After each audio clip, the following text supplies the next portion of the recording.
Shalom, shalom, shalom. I want to give all praises to Yahweh, Bahasham Yahweh Shai, Bahasham Rakakodash. Double honors to the apostles and the elders of Great Millstone. Well, actually, I should have not supposed to say double honors since I'm not an official member of GMS or an affiliate of camp. But I am an affiliate of brothers. I'm going to say shalom and salutations to the Arkham out there spreading this truth like wildfire in all truthfulness and in all sincerity. And let me turn this off real quick. Well, let me mute this real quick. I sure, obviously. Salakia for the background noise. And shalom to the rest of the hopeful elect out there.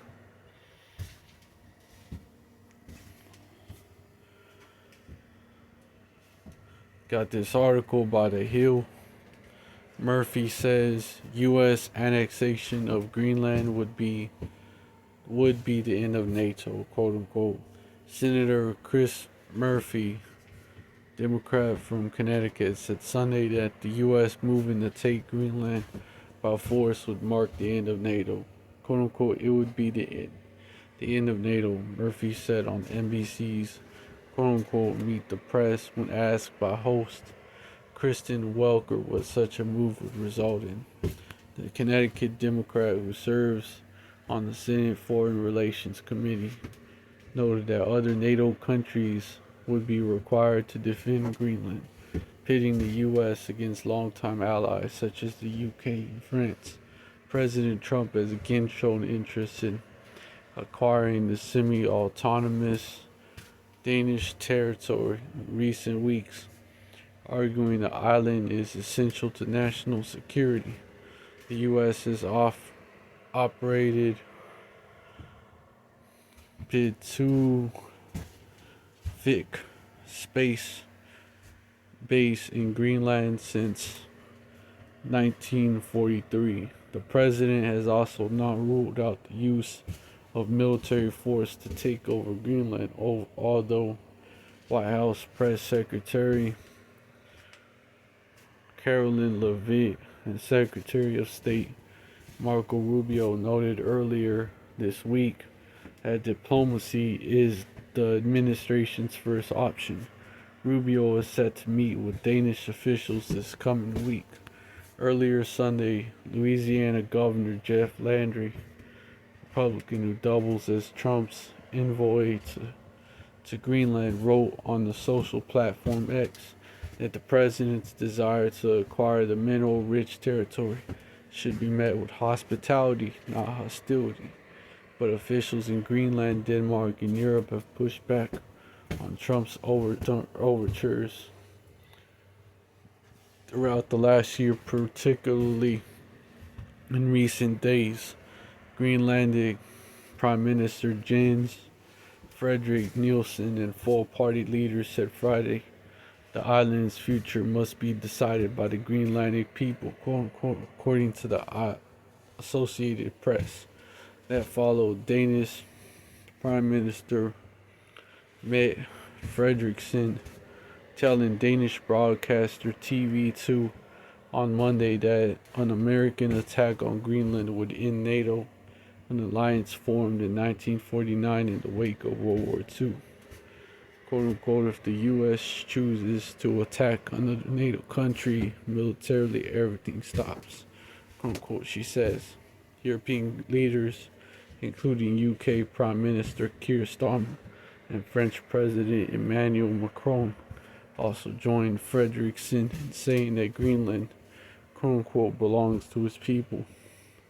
Quote unquote, it is for Denmark and Greenland and them only to decide on matters concerning Denmark and Greenland, they wrote Tuesday in a joint statement. So basically these damn devils, man, in the U.S. They want to invade Greenland, and Murphy says you and the Senator Chris Murphy, Democrat, Connecticut, said Sunday that the U.S. moving to take Greenland by force would mark the end of NATO. And I went into why Trump is trying to do this. It's all about the resources, all about the rare earth minerals. I went into that, and in another video, and let me get Revelation 17 and 16 and the 10 horns which thou sawest upon the beast. These shall hate the whore, and shall make her desolate and naked, and shall eat her flesh, and burn her with fire. You know, the whore, that's America.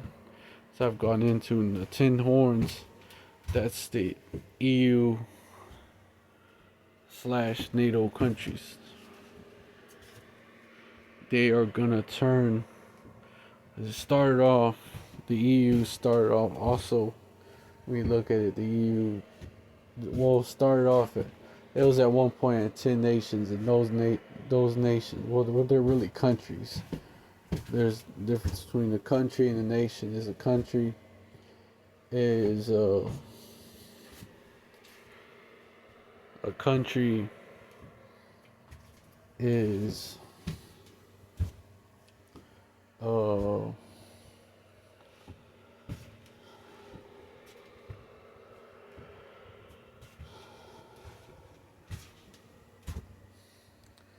country is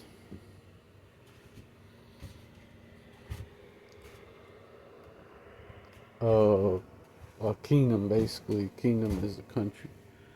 And so there are 10 kingdoms. And nation is really a family of people. It's really like the Israelites, which come from I have one forefather, and that's Jacob, whose name was changed to Israel, and Yasharallah in the Hebrew. But anyways, countries, these 10 countries are still dominant in the EU today.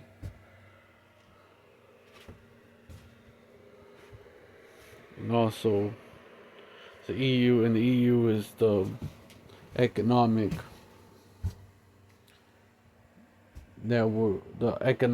wing of this.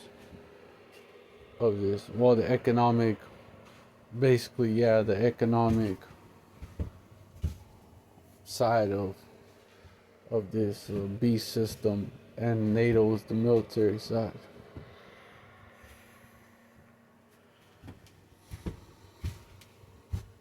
And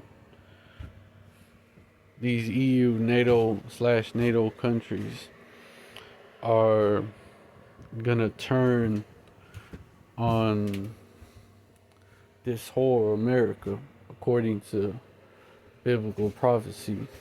And I could definitely see Greenland being annexed by Trump as being that event that really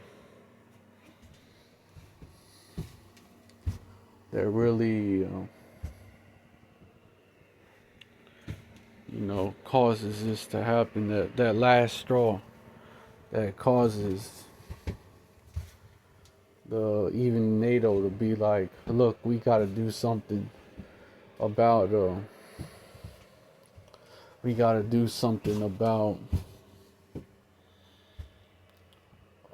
America, man.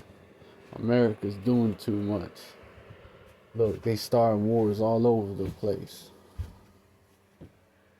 They doing too much, man. I was watching Jimmy Kimmel, and Jimmy Kimmel called America, said America's a rogue nation, a rogue state, or something like that. And hey, let's look up the definition of that. A rogue nation.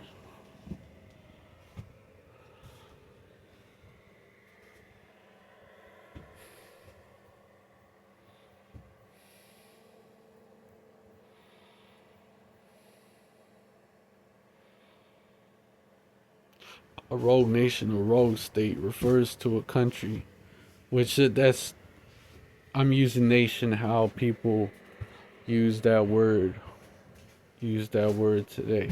A rogue state refers to a country that consistently defies international laws, norms, and treaties, acting unpredictably and often aggressively, posing a threat to global peace and security, typically by sponsoring terrorism, developing weapons of mass destruction (WMDs), or severely repressing its own people.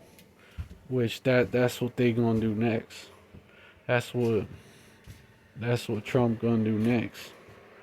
According to perspectives, often, and they've talked about. Well, my bad. Why did I say they? Salakia. He's talked about deploying weapons. Well, my bad. I misspoke. He's talked about deploying the National Guard to stop protests, which is gonna turn into riots because of what ICE is doing. It's gonna turn into riots, and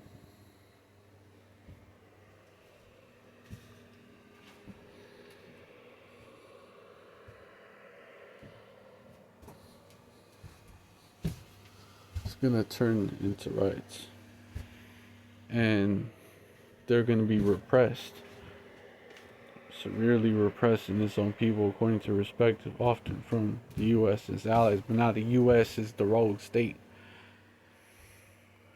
But yeah, funny how the U.S. is the rogue state now. These nations are seen as irresponsible, undisciplined, and hostile to the established international order, with examples often cited including North Korea, Iran, and Syria.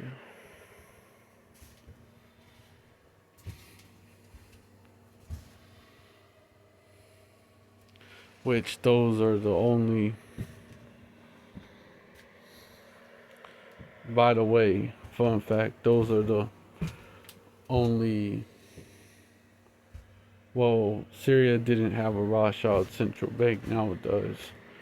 Iran doesn't have one. And North Korea doesn't have one. And Cuba doesn't have one.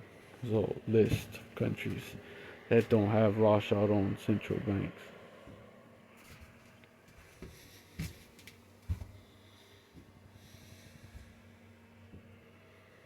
But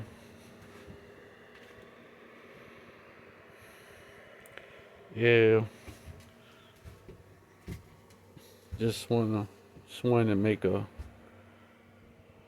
World War III, because that'll be the final part of World War III. World War III update. Shalom. Hope this video is edifying to the elect. Want to give all praises to Yahweh Bahasham, Yahweh Shai Bahasham, Kodash. Double honors to the apostles and the elders of Great Millstone who rule well. Salutations, Shalom and salutations. My bad, Slaki.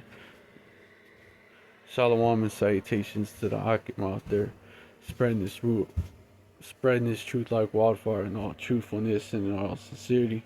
And shalom to the rest of the hopeful elect out there. Shalom. We're almost out of here.